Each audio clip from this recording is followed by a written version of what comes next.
Great. Thank you very much, Eddie. My name is Aaron Dietzen. I am a customer success manager here at Trimble for the Sketchup product.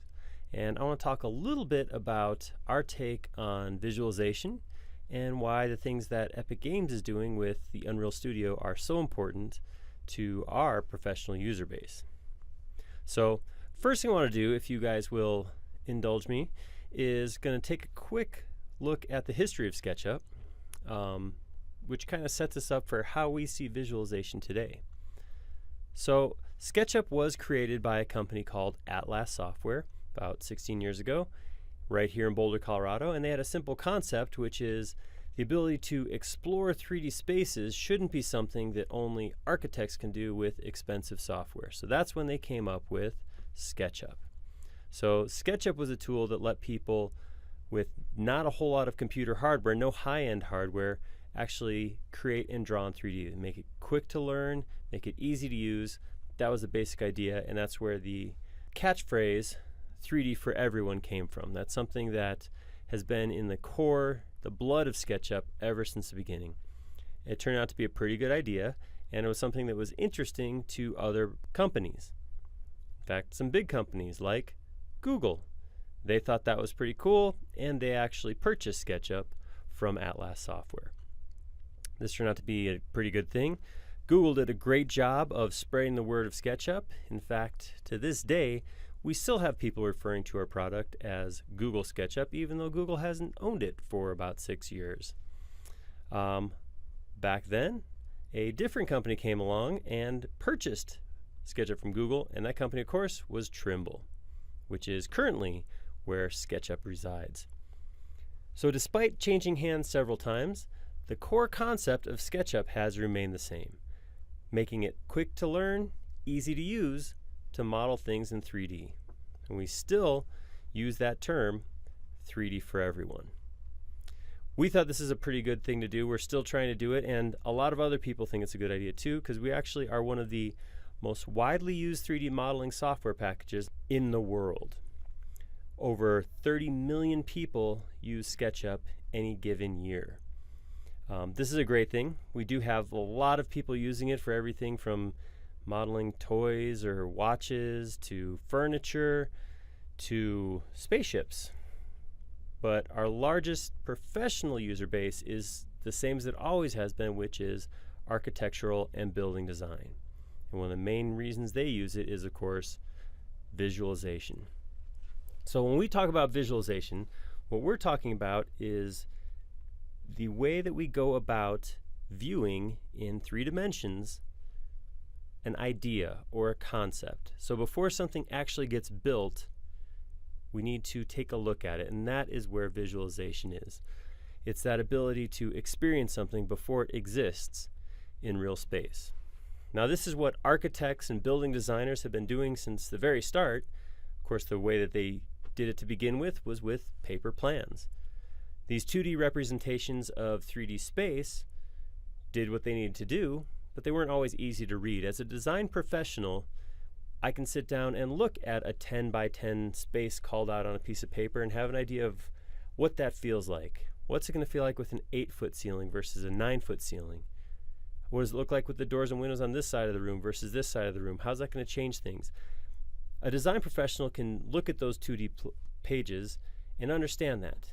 And we try to make that something that's easy to comprehend for customers. We add things like elevations and sections and isometric views. And it works out okay, but it's not something everybody catches on to right away.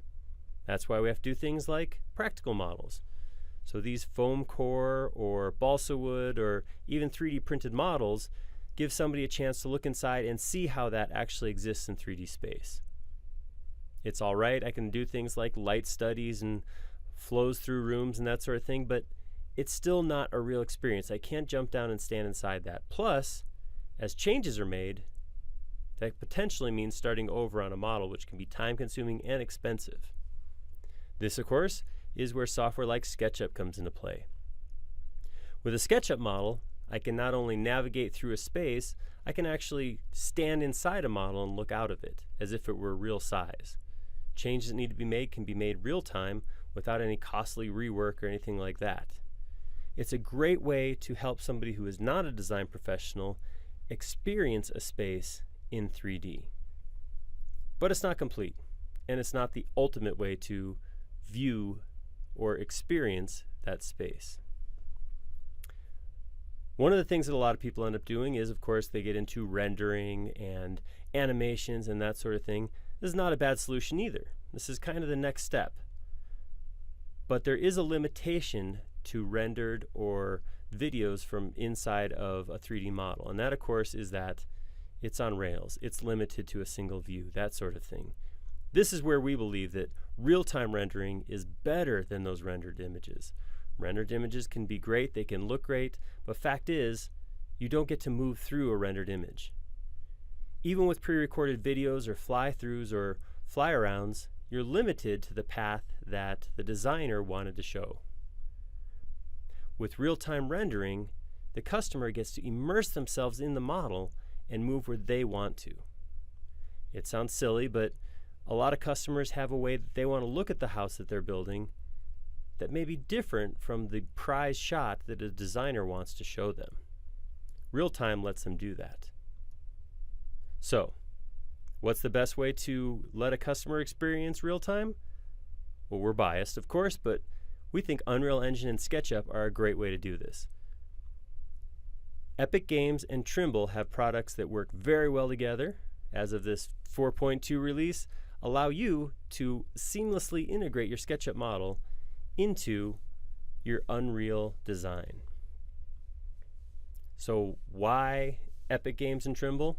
Well, a couple reasons. The first one is speed. So when we're talking about conceptual modeling, conceptual means I have to go quickly. I can't spend days, weeks, months on a potential design. I need to get it turned around quickly. In fact, the matter is, SketchUp is known for its speed in those sorts of design situations. Conceptual modeling is something that is done every day by design professionals inside of the SketchUp software. And usability. So as we already talked about, with SketchUp, it is easy to use, it's quick to turn around a model, but looking at it from your customer's point of view, the deliverable out of the Unreal Engine is about as simple as it can get when it comes to navigating in 3D space. This gives your customer the ability to go where they want in the model and walk through in a natural way, using their arrow keys to just navigate wherever they want. It's quick and it's easy to do. And finally, experience. SketchUp's been the go-to modeler for conceptual modeling for a decade and a half. A lot of 3D modelers nowadays cut their teeth on SketchUp. And Unreal, of course, Epic Games has taught an entire generation how to navigate spaces in 3D. So between the two, we have decades of experience in 3D modeling and allowing people to explore that 3D space. So really, that explains what we think of visualization and why we think Unreal and SketchUp work so well together to help you give your customer a unique experience in their designs. Now, Chris is going to take over and talk a little bit about the real-time workflow, how that actually works, and what it looks like inside the software. So I'll pass it over to you. Take it away, Chris. Thanks, Aaron. I appreciate the intro. Hi, everyone. Yeah, Chris Murray here from Unreal Engine Enterprise. Let's go ahead and jump right in and take a look at some of the technical workflows for going from SketchUp to Unreal Engine with Unreal Studio Datasmith. So, like I mentioned earlier, yes, we now support SketchUp with our Unreal Studio Datasmith workflows. Let's take a look and see what that really means for all kinds of different workflows, not just SketchUp. So, what it means is that we're now able to go from places like 3ds Max and Rhino and now SketchUp and a ton of CAD formats and some other things coming down the pipe later this year. We're able to move those into Unreal Engine a lot easier with Datasmith. And for those of you that are new to the Unreal Studio Datasmith workflow, it's pretty straightforward when it comes to SketchUp. But let's go ahead and take a look specifically. So what we want to do is we want to get a really nice looking piece of content from SketchUp and get it into Unreal Engine and preserve much of the original look as possible. Now, this has a lot of implications for how you create your content, and we'll get into that in a few minutes. But let's at least take a look at some of the SketchUp workflows. So the SketchUp workflows look something like this. The workflow is very similar for a 3ds Max user. You simply export from SketchUp and then re-import a .u datasmith file into Unreal Engine. We have re-import workflows in Unreal so that if you make changes upstream, we can capture those changes in Unreal Engine. It is important to note, though, this plugin isn't necessarily doing any geometry fixing. You're still going to have to pay particular attention to how you are setting up and creating your geometry. You want to make sure that you're creating it in a way that is friendly to a real-time engine. And again, we'll take a look at that in a minute. Okay, so let's go ahead and take a look at some of the workflows here. Before we jump in, just a couple of quick notes. I'm going to show this workflow from the point of view of someone who is relatively new to Unreal Engine and Unreal Studio Datasmith. So if you're already an Unreal Studio Datasmith user in some of the other applications that we support, this may seem a little bit repetitive to you, but I just want to be sure we cover all of the bases from the beginning of someone who might be new to Unreal Studio, but is a SketchUp user. So this is a nice piece of content that we acquired from our friends on the 3D Warehouse. So thanks to them for providing some great content that we can show and present to you today. So real simply put, after we have installed Unreal Studio and the Unreal Studio plugins, we go right to the File menu and we'll just do File, Export a 3D model. From here is where we can actually choose to export our datasmith file. So we'll just go ahead and we'll call this mono_2 and we'll just choose a quick export. And there's really not a whole lot to do on the exporting side. It's the importing side where things get interesting. So I'm going to go ahead and bring over the Unreal Engine launcher, which I have already started. Now, it's important that if you're going to be trying this out for yourself, you want to be using version 420. We're currently in the preview of 420. So you want to have Preview 3 specifically installed. If you don't have Preview 3 installed, you may get a little wonkiness in terms of some of the assets that are brought in. So you just want to make sure that you're using Preview 3. I'm going to go ahead and launch a new project with Unreal Studio 420, Preview 3, and we'll bring it right in. Okay, so now that it has launched, it's brought up the Unreal Project Browser. And on the New Project tab, you'll see there are 3 sub-tabs. There's the Blueprint tab, the C++ tab, and the Unreal Studio tab. We want to create a project with a blank Unreal Studio project because this is going to give us access to the Unreal Studio Datasmith plugins. So I'm going to rename this something similar. We'll go ahead and create our project there, and we'll give it a chance to load the editor. Okay, so now that the editor is loaded, we're going to go ahead and import our datasmith file. But before we do that, I just want to very, very quickly, for those SketchUp users that may be new to Unreal Engine, the 2 main areas of the interface that we're going to be worrying about for this webinar at least is the World Outliner, which is over here. If you just select any object in the World Outliner, you can see it's a cascading or a top-down file system, meaning that whatever object you select here changes what you see below here. So that's what all of this different information means, is as you get more comfortable in Unreal Engine, a lot of this will make a lot more sense to you. There's also different tabs up here. So there's layers, levels, and back to the World Outliner. We're also going to be working down here in the lower third portion of the screen. This is called the Content Browser down here at the bottom. And when we start bringing things into Unreal Engine via Datasmith, we're going to see this area is going to be populated by a large number of assets. So let's go ahead and let's do a Datasmith import. So to import something with Datasmith, we're just going to choose the Datasmith button, which is here at the top of the viewport. You can see it says Import Datasmith. If I click on the little down arrow to the right of the button, you can see that there is import datasmith, import CAD, and a couple of other import options. Obviously, we're interested in the import datasmith function at this point. So I'll just choose import datasmith, and we'll go find the file that we just exported, which was mono_2, and the import dialog box appears. This is where we need to make our first decision. So we can either import directly into the content folder, or since scene organization is really important when using Unreal Engine, we're going to create a new folder here. So under content, I'm going to right click, I'm going to say new folder, and we'll type in a folder name for this.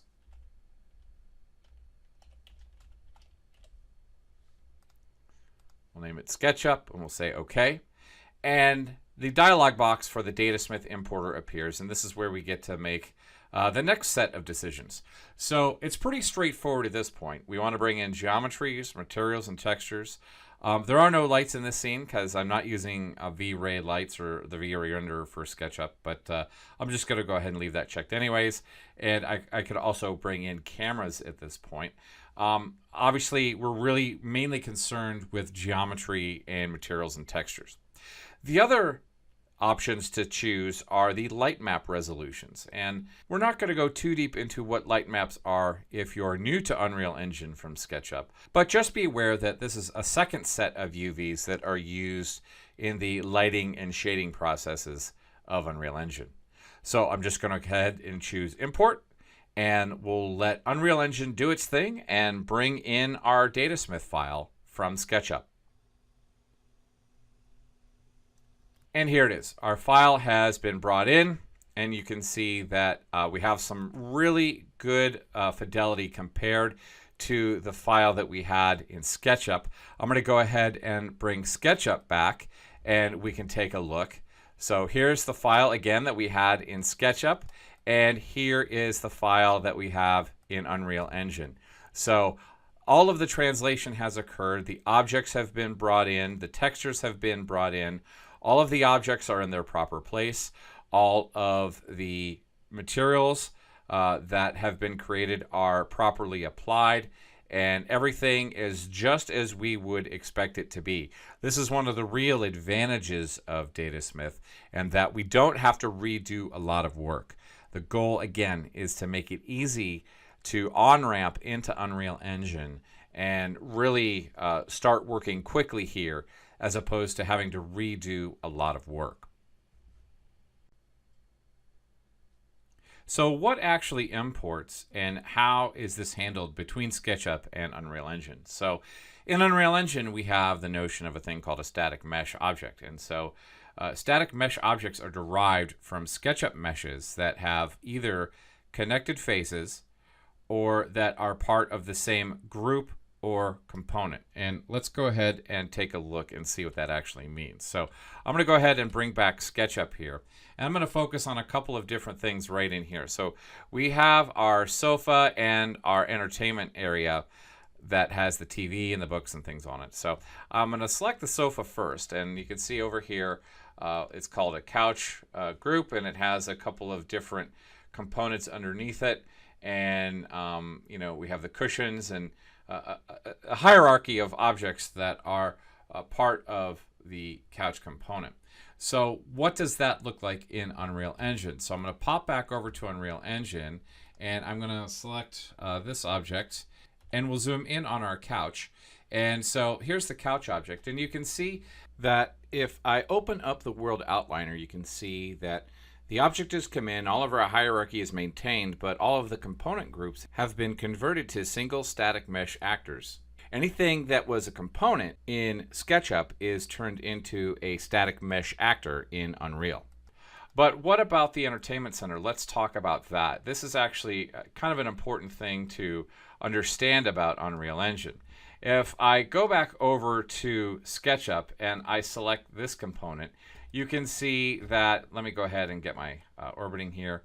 You can see that this is actually treated as one group. When it comes into Unreal Engine, it's treated as a single static mesh actor.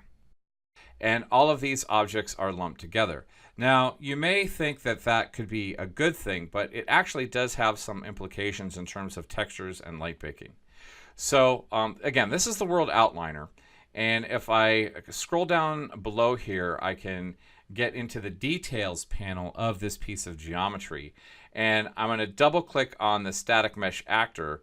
This will bring open a viewer that will let us see the static mesh actor by itself.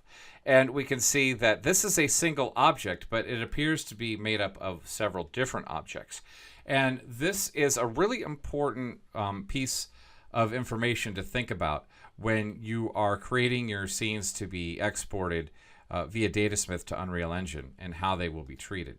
When you organize an object like this, you really lose the ability to do certain types of material edits or light baking or other types of tweaks to the surface properties that you might actually want to have control of in Unreal Engine.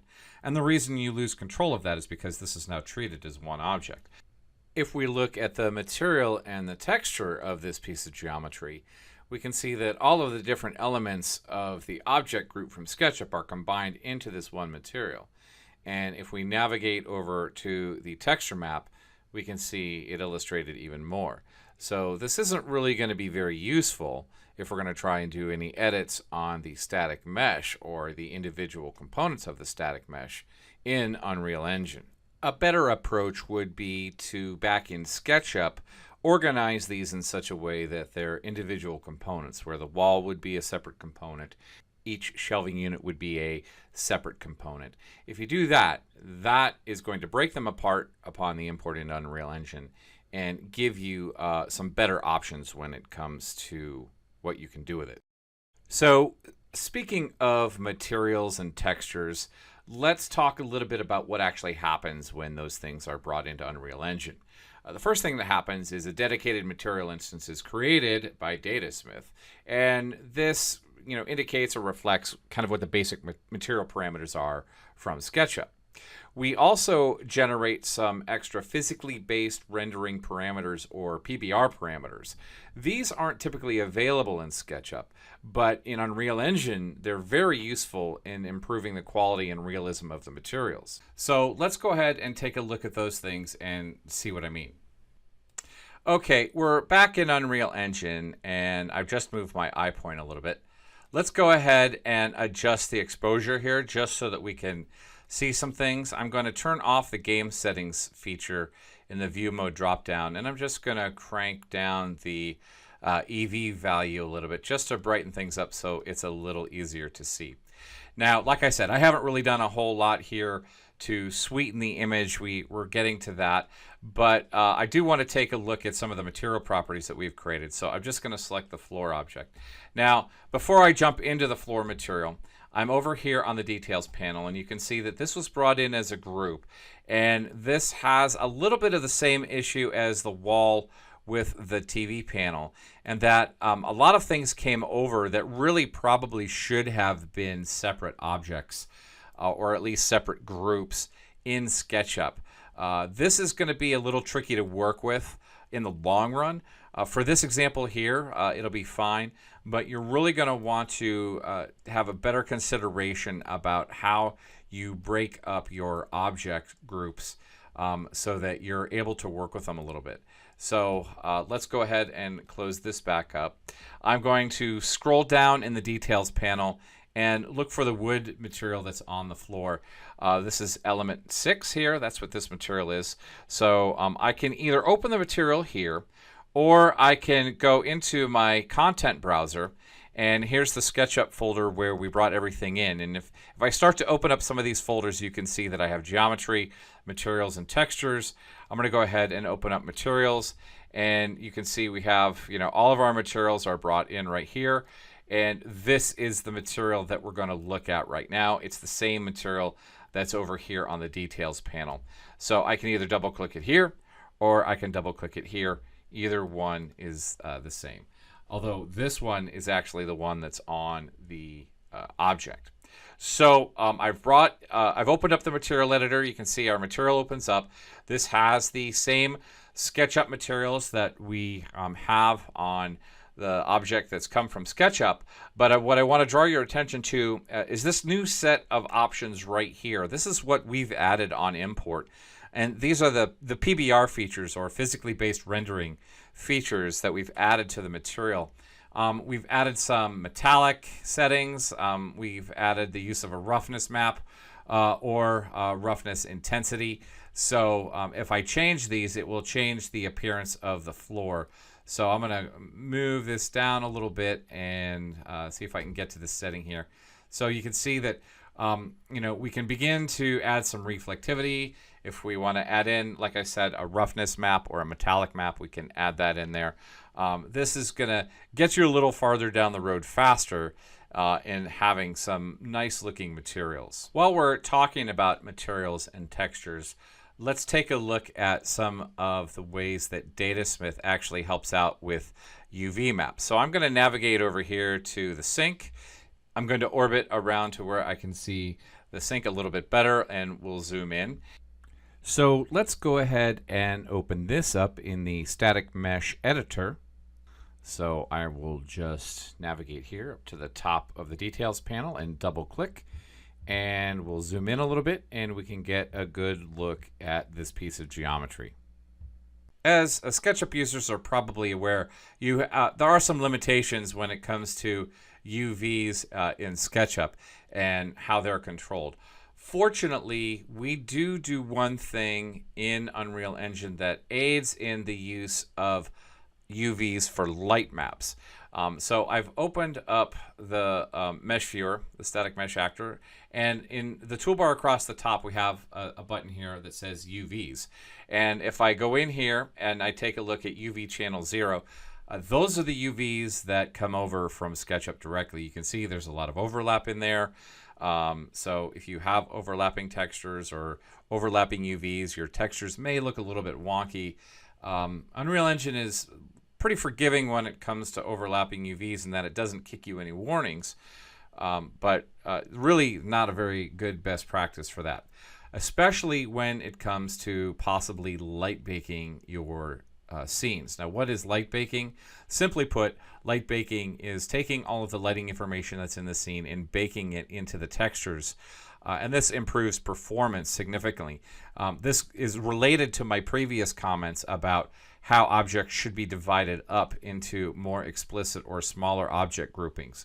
Because when it comes to light baking, you don't want to have everything be all one object, because that's quite limiting.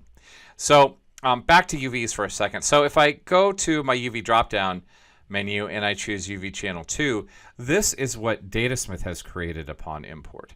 This gives us the ability to have non-overlapping UVs that are usable for light baking. Now, you're not required to use the UV layout that is automatically generated. You can actually map your own UVs any place you want to. But if you have limited access to UV tools, or maybe your experience in laying out UVs isn't as robust, you might want to consider just leaving these UVs as it is and using the automated UV generation as your primary tool for generating light map UVs. Again, there may be an instance where you might need a more specific UV layout, but this will get you pretty far down the road before you have to do a lot of custom work.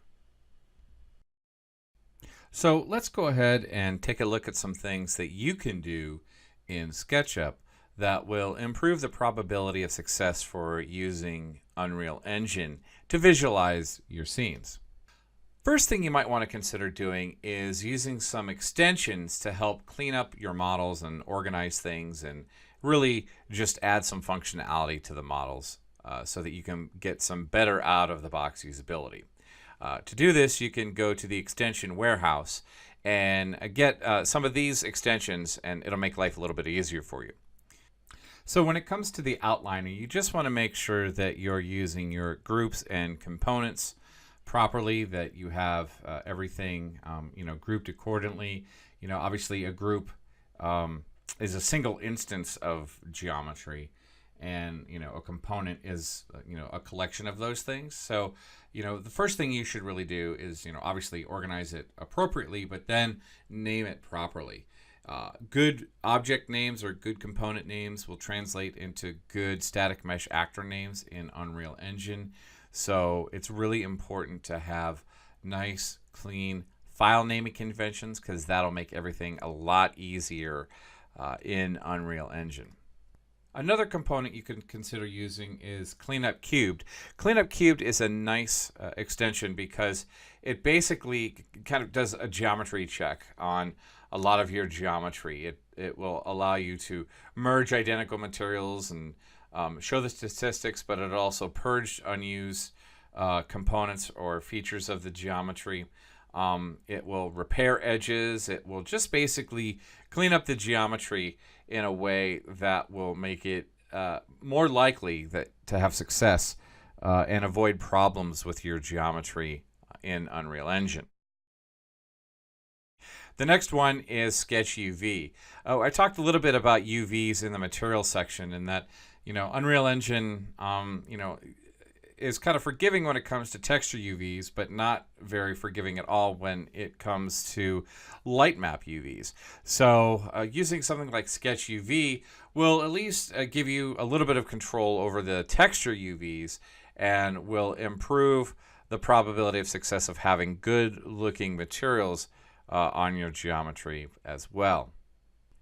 The last one is Solid Inspector Squared and Solid Tools. These two things may seem a little unusual when you're thinking about going to a real-time engine like Unreal Engine, but it actually makes a lot of sense. What these do is these basically double-check your models to make sure that they're watertight, as if you were going to 3D print them. The nice thing about this is that a 3D printed model has to be, completely closed, has to have good geometry, has to have no open edges or stray vertices or things like that.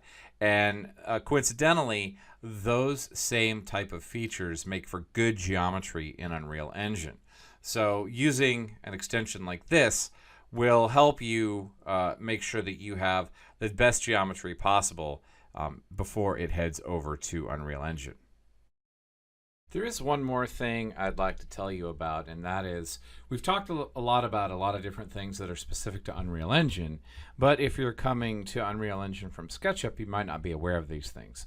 Things like post-process volumes to make images look great, UVW maps, lighting and materials, PBR, all of those different things. Well, we have a lot of resources for you that you can use for free.